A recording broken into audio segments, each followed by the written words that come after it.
Welcome back, episode 2, Beyond the Fit Out by Mango Interiors. Last episode we touched on why the workplace was like a puzzle. Hopefully people enjoyed that and kept count of how many analogies that I used in it.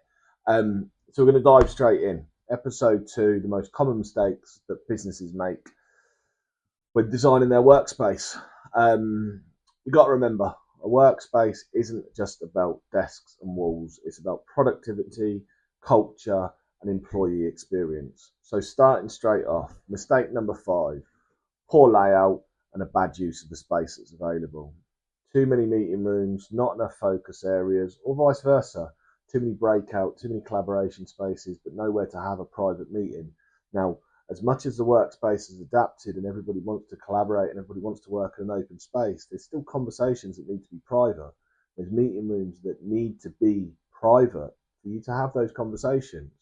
Another frustration with poor use of space is they're not being the right space for the staff that are there. They're looking at chill out areas, more relaxed environments where you can just hop on a table, just have a conversation, but get those creative juices flowing to be able to do it. When you look at designing a workspace, you need to look at it as in building a perfect environment. The older generation will remember Sims. You had to build those neighborhoods, you had to build that environment. And that's exactly the same as a workspace. Mistake number 4, ignoring ergonomic furniture and chairs. Let's go for the cheapest chair, Fraser. Cheap chairs, they're not good. They hurt your back. They don't keep you concentrated. They strain your eyes. They don't let you focus at that desk to be able to do what you need to do. Bad lighting. We don't need to change the lighting, Fraser. We'll just keep what we've got.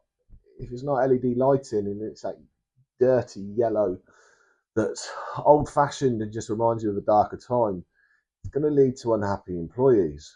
High noise levels. Everybody wants open plan. That's great. But if you've got 100 people all on the phone, all on the desk, all tapping, there's going to be noise. If you've not got acoustic solutions to that, you're going to run into trouble. Productivity, it tanks when people aren't comfortable. If people aren't comfortable in their chair, in their environment, or the bigger picture of their workspace, you're going to have a problem. It's easy for you to say, Fraser, you work in sales, we haven't got the budget to be able to do that. But the smaller investments into lighting, chairs, acoustics, they're going to pay off massively. Mistake number 3, no flexibility for hybrid or remote working. Ding, ding, ding, the buzzword of 2025, hybrid, remote. Many offices are still designed in that 9 till 5 setup. Here's your desk, come in, sit down, put your bag on the floor, coat on the back of the chair, work, take your lunch, work, go home, rinse and repeat, rinse and repeat. It doesn't work like that anymore. People want hot desking. People want to be able to sit where they want to, not where they want to sit, but where they feel comfortable sitting. Everybody's trying to make their office environment a place where they want staff to come back and enjoy themselves.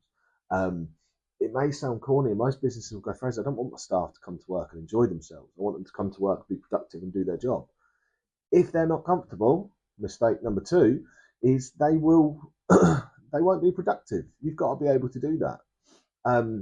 How many offices have you walked into where somebody will apologise because it's work from home day, or on a Thursday it's hybrid, people get the choice to be able to come in? Your office is separated into areas of where there's hot desking, collaboration areas, breakout areas. To be able to do that, the staff can choose where they want to go. So it's easier for them to get into it. If the office is quiet and there are team members, staff, managers, partners, whatever coming in, they won't feel that buzz or that want or that need of being productive. There's nobody around to bounce off of. Adapt to hot desking. Look at modular furniture. Look at collaboration areas and flexible layouts where you can scale up or scale down. Mistake number 2, neglecting culture or branding in the space. Culture is a word that, again, is another buzzword really with hybrid. We want our staff, we want our team to embrace the culture. Culture's like something else that rolls downhill. You can't force culture onto people. You can help with that culture of the company. You can make employees feel wanted, feel looked after, rewarded with having a really incredible workspace. It doesn't have to be exceptional, but it has to have that wow factor. If your office is bland, if it's, sorry for saying this, if it's Magnolia, if you've got generic furniture and mission statements put on the wall, it's not inspiring anybody. If you've got colour, if you've got vibrancy, if you've got greenery, if you've got the I don't even know what the word is, but if you've got that charisma that's coming off the walls, coming off the floors, on the desks, in the furniture, people love that. Your workspace is a branding tool, because when people, and it is easy, anybody comes to your office, staffing, big thing at the moment, attracting the right talent. If you've got a red hot exceptional workspace, people are going to want to work for you. You look at Google, you look at Zero, you look at all of the big companies that have got crazy modern offices. They don't struggle with staff retention, staff requirements, or staff attraction, because they're able to get them. They're able to go look at what we do to be able to have it. So yeah, it's the neglecting culture and not branding your workspace is, it should tell a story. Everyone's obsessed with their website. Look at our brand. This is us. If your office doesn't match your website, or it doesn't match that persona of what you're giving out, when people turn up, they're going to go, what's this? Have I been catfished? Another popular term. Mistake number one. This is a difficult one because it is a mistake, but it's also, it needs to be managed correctly. Forgetting the team's input.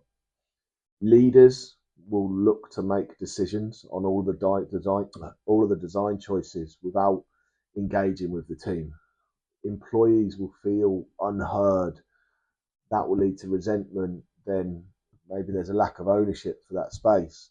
And if the space isn't right when it's been designed and nobody's been spoken to or involved about it, it will end up underused or misused. Now, there is a very, very thin line between employee engagement and opening it up for everybody to have something into it. A great tool to do is send out a staff survey. If we were looking to change the workspace, what would people like to see? You'll have a general idea of what you want. Some people will come up with crazy ideas. Some people will come up with really good ideas, but it enables you to work the brief, but also lets your team know that they're valued and they feel wanted to be able to do it. The earlier you engage the staff, surveys, focus groups, test zones, whatever that will be, you get everybody buying into it. And then they're able to say, yes, I want that. I like that. Let's do it. So yeah, quick roundup on episode 2. It's quite easy, really. The 5 mistakes that people make. You must avoid these.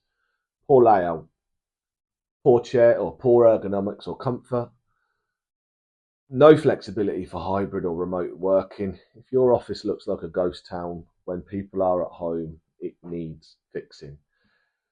Neglecting culture and not having the branding in your space. And then obviously mistake number 1 that we just went over, forgetting employees' input and not having them go there. These are mistakes that we see quite a lot. They're mistakes that people will learn from. They're not the be all and end all. They can be adapted, they can be changed afterwards. But when you're creating a workspace, as I said in episode 1, when people walk into your office and when the staff walk into that office after work has been done, you want them to be wowed. You want them to not quite fight, but you want them to go, that's where I want to sit because that's the best. That's got the best lighting. That's got the best acoustics. That's where I want to be. Let me know your thoughts. If I'm wrong, please let me know. If you see another mistake or you know of a mistake, please let me know. Reach out, put it in the comments, whatever you'd like to do. And then what I will do, get working on the next episode to hopefully share with you more on Beyond the Fit Out and how Mango and myself and the team go above and beyond with our workspaces. Thank you.